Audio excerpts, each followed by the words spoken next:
उसका 26 और 27। उसने एक ही मूल से मनुष्य की सब जातियां सारी पृथ्वी पर रहने के लिए बनाई हैं और उनके ठहराए हुए समय और निवास की सीमाओं को इसीलिए बांधा है कि वे परमेश्वर को ढूंढें, कदाचित उसे टटोल कर पाएं तो वह हम में से किसी से दूर नहीं। हालेलुया। क्या लिखा यहाँ पर? उसने एक ही मूल से, किससे? एक ही मूल, और वो मूल क्या है हमारा? परमेश्वर से। ये नहीं हाँ जी ये हिंदू कहीं से आए, मुस्लिम कहीं से आए, बौद्ध कहीं से आए, ये जाति के कहीं से आए, ये आदिवासी कहीं से आए, वो फलाने कहीं से आए। बाइबल बताती है सब मनुष्य एक ही मूल से आए, एक ही मूल से उनके। अगर ऐसा होता ना तो आज आपको पता नहीं है जो नफरत इतनी है लोगों के बीच में। बोलते मेरे वाले अलग हैं, मैं तो 4 हाथ लगाऊंगा इसके, हाँ मैं तो 2 कान और एक्स्ट्रा लगाऊंगा अपने वालों के। तुम्हारा स्वरूप बदल देते अगर लोगों का बस चलता तो। ये तो बनाया ही तुम्हें परमेश्वर ने है, इसीलिए 2 ही कान है, एक ही ना के पूरी दुनिया में सारी लोगों के। समझ आ रही है?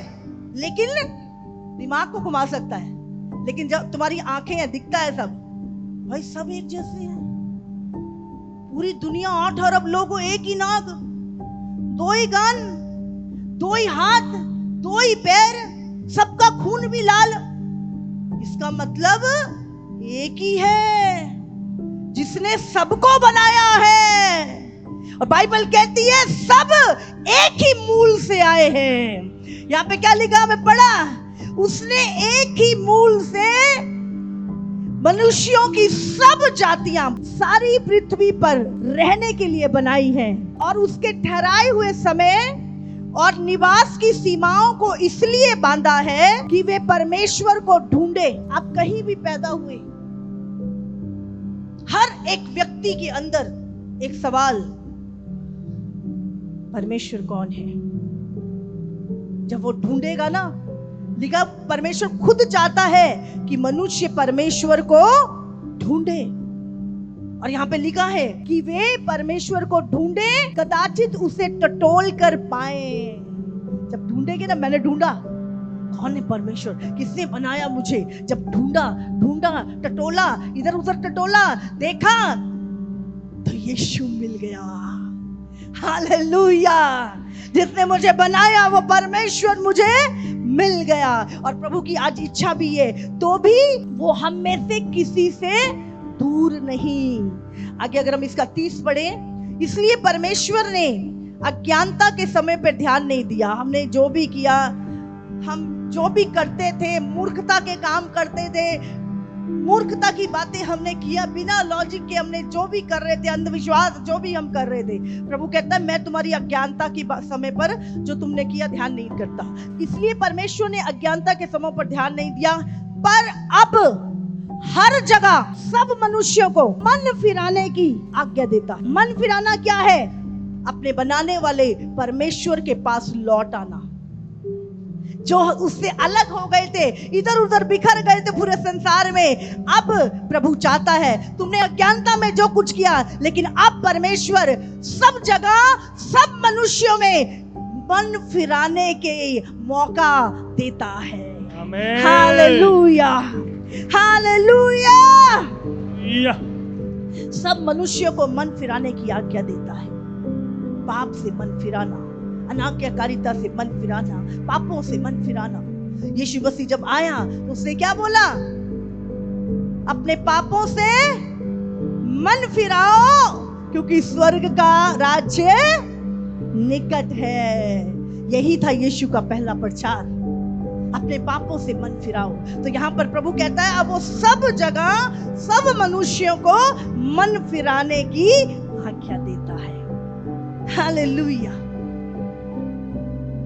ये प्रभु की इच्छा है कि हम मन फिराएं। बाइबल में लिखा है, यूहन्ना एक दूसरे दिन उसने यीशु को अपनी ओर आते देखकर कहा, देखो ये परमेश्वर का मेमना है जो जगत के पाप उठा ले जाता है।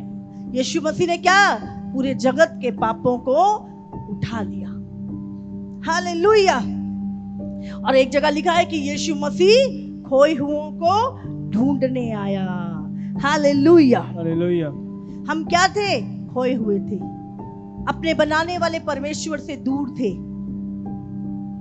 अपने अधिकारों को खो चुके थे और अंधेरे में भटक रहे थे और पुकार रहे थे, मदद कर, मदद कर, कोई मदद करे मेरी, कोई मदद करे, भटक रहे थे। लेकिन यीशु मसीह आया, हम खोए हुओं को, हाँ, हमने परमेश्वर को नहीं ढूंढा, परमेश्वर ने हमें ढूंढा है। हालेलुया। लिखा है वो खोए हुओं को ढूंढने के लिए आया। और जितनों ने, यूहन्ना 1:12 में लिखा है, जितनों ने परमेश्वर पर विश्वास किया, यीशु मसीह पर विश्वास किया, परमेश्वर ने उन्हें परमेश्वर की संतान होने का अधिकार दिया। किसकी संतान होने का?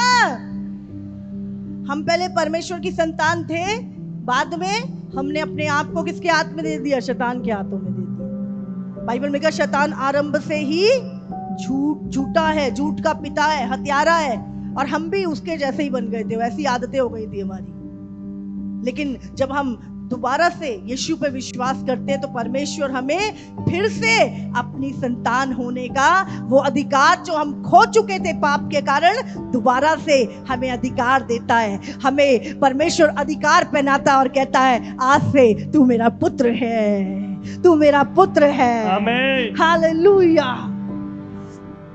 आगे पढ़ेंगे, यूहन्ना 14:6 में लिखा है, मार्ग, सत्य और जीवन मैं ही हूं, बिना मेरे द्वारा कोई भी पिता से मिल नहीं सकता।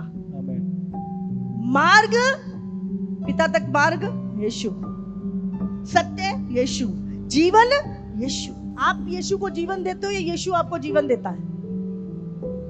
हाँ, आपके पास कौन सा जीवन है? मरा हुआ जीवन होता ही नहीं है। मरा हुआ जीवन होता कोई? हम कहते हैं हम यीशु को जीवन देते हैं। तू मरा हुआ है, बाइबल कहती तू मरा हुआ है पाप के कारण, तू क्या जीवन देगा? कौन सा जीवन? पाप का जीवन, व्यभिचार का गंदा जीवन देगा यीशु को? परमेश्वर कहता है, मैं अपना जीवन, पवित्र जीवन, अधिकार का जीवन, सामर्थ का जीवन मैं तुझे देता हूं। आमीन। हालेलुया। हालेलुया। और तेरा ये पुराना गिरता पिटा बीमारी वाला एक गंदा जीवन हटा के मैं तुझे जीवन देता हूँ। आमीन। सामर्थ का जीवन देता हूँ, अधिकार का जीवन देता हूँ, अपने स्वरूप और समानता का जीवन मैं तुझे देता हूँ। हालेलुया। तो मत बोलो यीशु, मैंने यीशु को जीवन दिया। तू क्या है ही नहीं तेरे पास। बोलो यीशु ने मुझे जीवन दिया।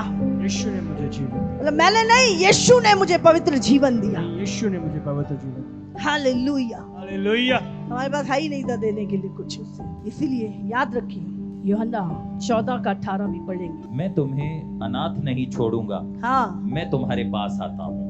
हालेलुया। बिना पिता के हम क्या हो गए थे? अनाथ हो गए थे। और दूसरा, बिगड़ गए। तो पिता नहीं होता ना सिर पे, तो बच्चे क्या होते? बिगड़ जाते हैं।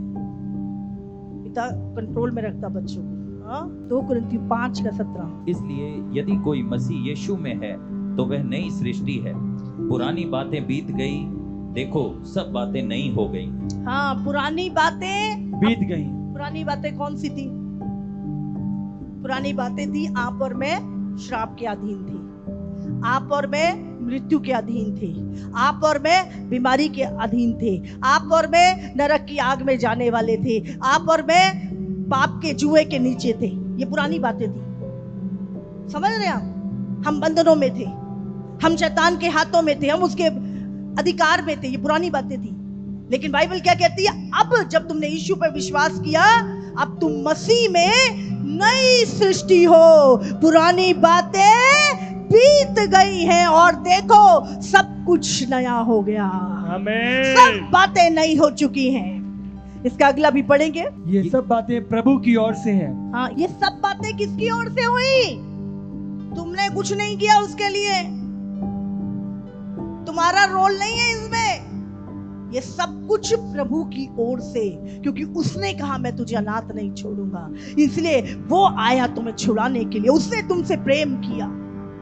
जिसने मसीह के द्वारा अपने साथ हमारा मेल मिलाप कर लिया है। किसके द्वारा? उस परमेश्वर पिता ने जिसने हमें बनाया था मसीह के द्वारा, हाँ, हमारे साथ अपना मेल मिलाप कर लिया और हमें मेल मिलाप की सेवा भी सौंप दी। हमें मेल मिलाप की सेवा भी सौंप दी। अब हमें जो खोए हुए हैं उनका मेल मिलाप उस परमेश्वर से जिसने उन्हें बनाया है करवाना है।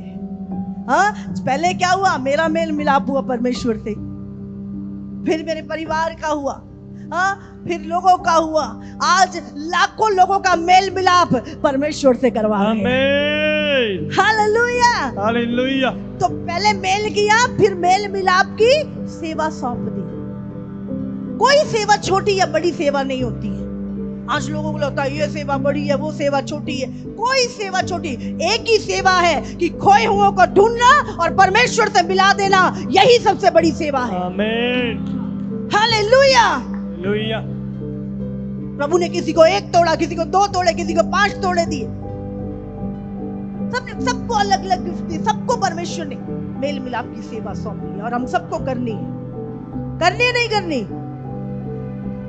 सबको करनी है। आगे भी बढ़े से। अर्थात प्रभु ने मसीह में होकर अपने साथ संसार का मेल मिलाप कर लिया और उनके अपराधों का दोष उन पर नहीं लगाया। हमारे अपराधों का दोष लगाया हम पे। पहले हम पापों की मुक्ति के लिए क्या नहीं करते थे? कितना दान पुण्य, नहाना धोना, हाँ, कितना उल्टा सीधा सब कुछ करते थे, नहीं करते थे? मुक्ति हो जाए भाई, दोबारा ना ये जन्म मरण के चक्कर में रहना पड़े, हमारा आत्मा का उद्धार हो जाए, कितना कुछ करते थे। करते थे नहीं करते थे? प्रभु ने करवाया कुछ? करवाया? आपने किया कुछ? अपने पापों की मुक्ति के लिए किया? किसने किया सब कुछ? यीशु ने किया। आपने सिर्फ उसके किए हुए काम पर विश्वास किया। हालेलुया। उसने हमारे पापों के लिए हम पे दोष नहीं लगाया। वो हमें दोषी ठहराने के लिए नहीं, पर हमारा पापों से मुक्ति देने के लिए, उद्धार कराने के लिए इस संसार में आया। हालेलुया। 7:1 भी पढ़ो। अतः हे प्रियो, जबकि ये प्रतिज्ञाएं हमें मिली हैं, तो आओ हम अपने शरीर और आत्मा की सब मलिनता से शुद्ध करें और परमेश्वर का भय रखते हुए पवित्रता को सिद्ध करें। हम अपने शरीर, प्राण, आत्मा को हर मलिनता से शुद्ध रखें। ये प्रतिज्ञाएं हमारे लिए। आप जानते हैं आज शैतान, मैं आपको सच में बोल रही हूं, शैतान एक भी मसीह को टच नहीं कर सकता। जिसके पास यीशु नाम है ना, उसको टच नहीं कर सकता। वो क्यों छूता है आपको पता है? सपोज करो एक गाड़ी है, अब गाड़ी का टायर निकाल दिया आपने, उल्टा लगा दिया, हाँ? जिस नियम से वो बनी है, जब आप उसके नियम को हिलाओगे तो वो क्या करेगी? लड़खड़ाएगी, गड्ढे में गिरेगी, आपको धोखा देगी। इसी तरह जब परमेश्वर ने हमें बनाया, उसने हमें क्या किया? नियम ठहराया। जब घर में एक फ्रिज, टीवी आता है ना, तो उसके साथ एक किताब आती है, नोटबुक होती है, उसमें उसके चलाने के नियम होते हैं। ऐसे जब परमेश्वर ने इंसान को बनाया तो उसने नियम ठहराए। परमेश्वर ने जब इजराइलियों को मिस्र से निकाला, निकालने के बाद उसने मूसा को क्या दिया? उनके लिए क्या दिया? व्यवस्था दी, नियम दिए। दिए नहीं दिए? बोलो, दिए नहीं दिए? जब प्रभु यीशु मसीह आया, उसने हमें क्या सिखाया? आज्ञा। उसने कहा जो मुझसे प्रेम करता है वो मेरी आज्ञाओं को मानेगा। आज मनुष्य बिना नियम के चल रहा है, बिना व्यवस्था के चलने की कोशिश कर रहा है, बिना परमेश्वर के वचन के चलने की कोशिश कर रहा है। इसीलिए क्या है, उसके जीवन की जो गाड़ी है ना, वो हिल रही है अपने मन की मर्जी। आज शैतान कब आता है आपके जीवन में? जब आप, पहला पाप क्या था? परमेश्वर का विरोध। आज आप मसीह हैं, अगर आप मसीह हैं तो आपको मसीह के अनुसार चलना है। समझ रहे? आज आपकी लाइफ में गड़बड़ क्यों हो रही है? क्योंकि आपके जीवन में प्रभु का नियम नहीं है। वो नियम टूट रहा है, इसलिए गाड़ी क्या है, हिल रही है। प्रॉब्लम जीवन में ये वो ये इसीलिए हिल रही है। जिस दिन आप परमेश्वर की व्यवस्था, उसके नियमों को, उसकी आज्ञाओं को मानोगे, आपकी लाइफ इतनी स्मूथ, औरों के लिए भी प्रभावशाली होगी, औरों को भी बचाने वाली होगी। Hallelujah, hallelujah. तो आज मसीह जीवन में, मसीह तो है पर नियम एक भी नहीं जानते। गाड़ी तो है हमारे पास पर चलानी नहीं आती। समझ रहे? गाड़ी तो 50 लाख की खड़ी है दरवाजे पर, चलानी आती नहीं। आज मसीह तो है, परमेश्वर भी है, जानते भी है, सब कुछ है, पर क्या है, चलना नहीं। कैसे चलना है मसीह जीवन में पता नहीं। चल रहे अपनी मर्जी से, जाने के लिए आगे सीधा गेयर डाल रखा, उल्टा, चलानी नहीं आती है। और जिंदगी मसीह में आ गए, अब प्रॉब्लम और बढ़ गई, मुसीबत और बढ़ गई, क्योंकि चलना ही नहीं आता। तो परमेश्वर के नियम है। प्रभु ने जब इस्राएलियों को निकाला तो उनको बिना नियम के नहीं रखा। मूसा को बुलाया और उसको 40 दिन उपवास और प्रार्थना में उसको नियम दिए। इसी तरह मसीह जीवन के नियम है, उसके बिना चलोगे तो गड़बड़ है। ये शरीर है, पवित्र आत्मा का मंदिर है। जब इससे पाप करोगे, व्यभिचार करोगे तो शैतान आएगा। बाइबल में लिखा है वो द्वार पे छुपा बैठा है। शैतान आपको छू नहीं सकता जब तक उसको पाप का दरवाजा ना मिले। अनाज्ञाकारिता, शैतान कैसे रूल कर पाया आदम के ऊपर, बताओ? उसने अनाज्ञाकारिता की। आज मसीह लोगों के जीवन में शैतान क्यों रूल कर पाता है? अनाज्ञाकारिता के कारण। हालेलुया। और हम बोलते हैं, और मैं तो मानता हूं मसीह को, इतने दिनों से चर्च भी जाता हूं, ये भी करता हूं, मैं बाइबल भी पढ़ता हूं, टाइथ भी देता हूं, पास्टर जी फिर क्या कमी है मुझ में? मुझे चेक करने की जरूरत नहीं है, इसमें चेक करो ना, इसमें दिखेगी कौन सी कमी है। अगर मसीह है तो मसीह की आग भी चाहिए। ठंडे तवे पे मक्खियां बैठेंगी। अगर मसीह जीवन ठंडा है ना तुम्हारा, तो दुष्ट आत्माएं अंदर घुसेंगी। लेकिन अगर मसीह में सरगर्म हो, एक आज्ञाकारी व्यक्ति से शैतान डरता है। हालेलुया। आज्ञाकारी मसीह, असली वाले मसीह बनना हमने, रिलीजियस मसीह नहीं बनना। हाँ, अधिकार जानना, मेरे पास अधिकार है। प्रभु ने क्या दिया यीशु मसीह ने? जाओ। जब यीशु मसीह मुर्दों में से जी उठा, चेलों को बुलाया। जब परमेश्वर ने मनुष्य को बनाया तो क्या किया था? फूका। जब यीशु मसीह मुर्दों में से जी उठा, उसने चेलों को क्या किया? क्या बाइबल में लिखा है? उसने चेलों के ऊपर क्या किया? फूका। पवित्र आत्मा लो। वो पवित्र आत्मा जो अलग हो गया था, वो पवित्र आत्मा जो जिसके अंदर सारे अधिकार थे, फिर से वही अधिकार यीशु ने वापस किए। आज आपके पास अधिकार है। किसके किसके ऊपर अधिकार है? समुंदर, आकाश और पृथ्वी, हर एक चीज के ऊपर प्रभु ने आपको क्यों बनाया? अधिकार रखने के लिए। अपने अधिकार को जान लिया ना आज? अब क्या करना है? प्रैक्टिकल। अब क्या करना है? प्रैक्टिकल। क्यों नहीं कर पाते? क्योंकि नियम के अनुसार नहीं चलते, इसलिए नहीं कर पाते। जिस दिन प्रैक्टिस करोगे ना, नियम, प्रभु की आज्ञाओं पे चलोगे, अधिकार है आपके पास, आपके अंदर है अधिकार। उसको एक्टिवेट करना है। वो एक्टिवेट क्यों नहीं होता? पाप होता जिंदगी में। गाड़ी में कई बार खरखर करती गाड़ी, पेट्रोल में कचरा आ जाता है, जब साफ कर लेते हैं उसको फिर वो चलती है। ऐसी जीवन में भी कचरा आ जाता है, पाप का, दुष्टता का। हालेलुया।